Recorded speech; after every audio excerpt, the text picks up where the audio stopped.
stuff. Aquaman 2, crazy test, screening, plot leaks, and the real reasons worst shows to say about this, and check this out.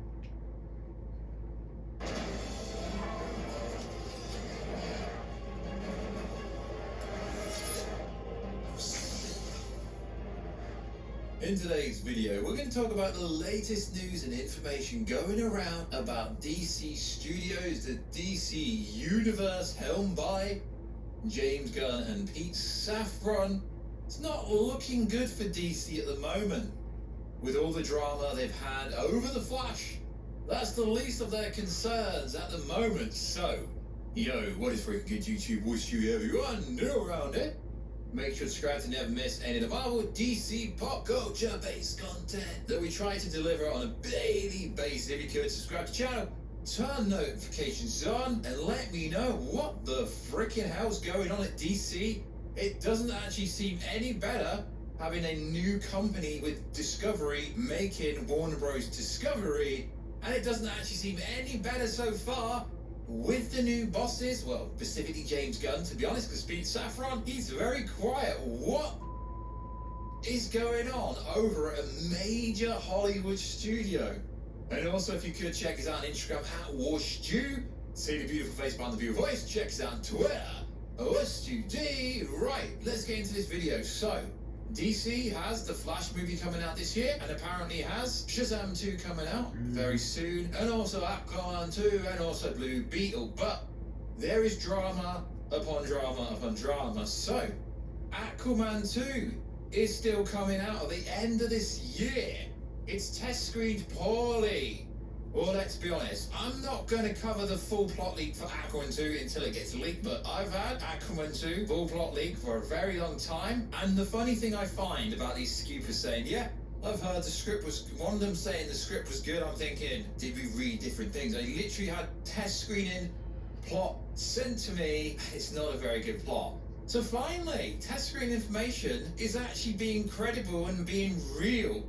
So, Aquaman 2 has not been testing that well, to the point where people are walking out of test screeners. So, it's not this normal generic saying, oh, Thor Love and Thunder was the greatest movie ever, etc. When it's never the greatest movie ever. Test screenings is just a little metric of the population, of the populace that will enter that test screener to get a general overview for the studio to see if they have to make any touches up. Realistically, test screen information means nothing. But people are saying it's a mediocre movie.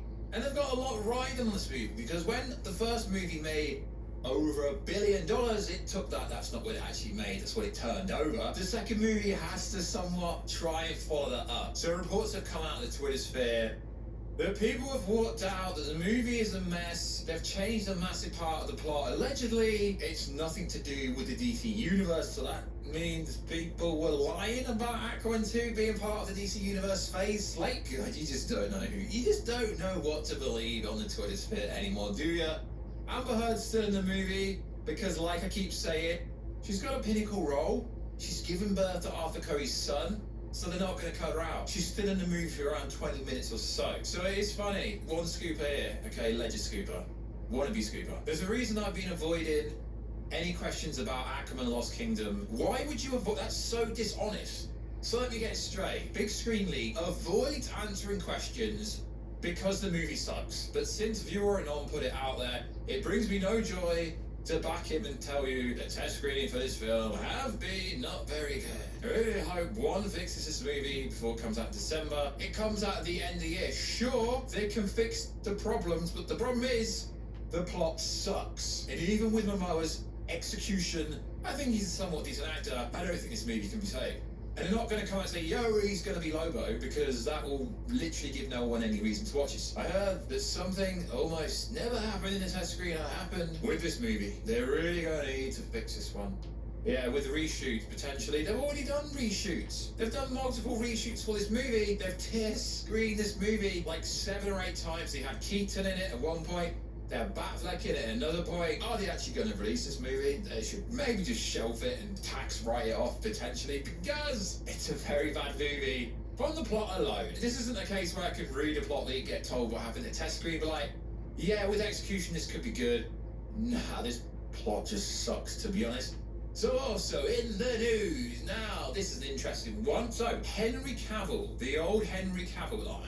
So, James Gunn was hired over 6 months ago to write Superman Legacy, according to him. So why the hell haven't we got any real details about this said movie if he was hired 6 months ago? Gunn reveals that he was asked to write the Superman reboot 3 months before Cavill appeared in Black Adam, and even before the cameo was shot in September. So everybody coming to James Gunn's defense saying, it's not James Gunn's fault, it's not James Gunn's fault. It isn't James Gunn's fault, you're right, it isn't, but he is part of the problem, and I understand this is most likely due to a non-disclosure agreement, but if that's the case, why does he open his mouth now and be like, yeah, Man of Steel 2 was completely separate to Superman Legacy, Warner Bros. Discovery, I guess it would it have been Warner Bros. At the time? I don't know, because 6 months ago, I guess we're talking before September, it still would have been Warner Bros. Discovery. So, the studio, Warner Bros. Discovery, always had Superman Legacy in their mind, and this was nothing to do with Man of Steel 2. So when outlets and publications were saying, Man of Steel 2 has been confirmed, was it really confirmed? Now I can see, as I'm reading here from Superman on the Film on Twitter, he's trying to do damage control more like an interim regime. The post-Hamada pre-Gun duo of Pam Abdu and Michael DeLuca, the only possible thing I can imagine is they were really flooded by one of the biggest stars in Hollywood, Dwayne Johnson, the campaign, hard for Cavill, and they wanted to appease him. I don't really think Dwayne Johnson is a massive star because his box office numbers don't really say I am a big Hollywood star. If The Rock was that big, his movie Black Adam would have done at least $700 to $800 million at the box office. If people have got no confidence in the box office, Avatar 2 literally did $2 billion plus. No confidence. That had no hype, no cameos, nothing. Make a good movie and people will want to go watch it, period. So, I don't know what fence to sit on here, but this channel has covered a lot of DC stuff over the last few years, before the Snyder Cut was even a thing. I do find it really hard to believe that James Gunn wasn't involved, because he kind of was. He knew that he was writing Superman Legacy, sure, NDA, but why the hell hasn't he even finished? He's had over 6 months to do the script. Yeah, but writing a script takes years. Does it though? We know he's had to do Guardians of the Galaxy Volume 3 in between, sure, but this is a really weird one. Gunn was hired to write Superman prior to taking over as the CEO of DC Studios.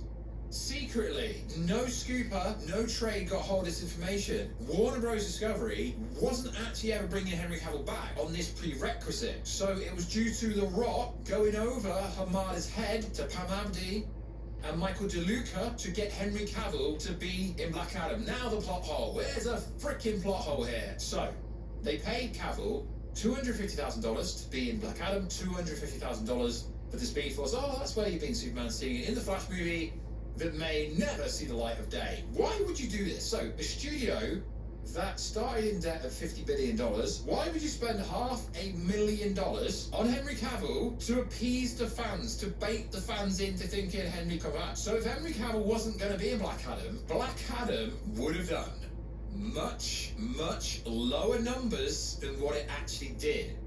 It's really hard to believe the studio, because you've got James Gunn replying to fans, being really transparent, and people, yeah, but Kevin Feige doesn't do this. Because no studio head should behave like this. Keep coming out saying things. Actually, yeah, I've been working on Superman Legacy since before Black Adam. And that, is he really trying to annoy the audience?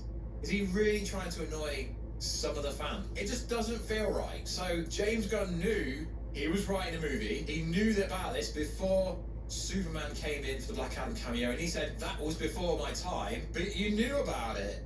Yeah, sure, bro, you'd be under an NDA, but you knew about it. Can we trust these studio heads? No, you can't trust anyone in Hollywood, especially Hollywood studios, especially Hollywood studios. So this makes it even more convoluted, and you want the audience to believe you don't have your man already signed and sealed when you've been working on the script for 6 months. There is some nonsense. There's some misleading information going on here, for sure. Oh, but you're just a Henry Cavill Superman fan. Okay, I do like Henry Cavill's version of Superman, but you knew about this, and you said, yeah, the studio dicked Henry Cavill, but you are the studio. You weren't the studio at the time, but you knew this. Sure, it's not your problem, but why did you come out and say this? I think it's safe to say James Gunn never wanted Henry Cavill as Superman. It was never in his plan, and DeLuca and Aldi approved it with the intention to help the box office. They thought they were doing what was best for Warner Bros. Discovery. Well said, the Nicotina Show. So it's safe to say, even though Warner Bros. Discovery paid Henry Cavill $500,000, they had no intention of bringing him back, which is so convoluted, because on this prerequisite, you've had over 6 months now to get your new Superman, who now apparently isn't going to be 25 either. He's going to be whatever age he needs to be. He's just not going to be 40. So basically, when you came out and said this, you just don't want Henry Cavill to be Superman. It's that clean. It's that clear. Superman's age isn't even important. I get it, Henry Cavill is turning 40 next year. But what are you going to do? Bring in a 35 to 40-year-old Superman? Oh yeah, Superman's going to be a little bit younger than Batman. I tell you what, at this rate, I could actually see Michael Keaton becoming the full-time Batman again, because there is just no transparency with the studio head and the audience and the fans, and there doesn't really need to be. But if you want to be that guy that keeps responding to tweets, be transparent, be truthful. Why didn't you say this months ago? Because you're on an NDA. But all of a sudden now, you want to try and become transparent. All you're doing is annoying people even more.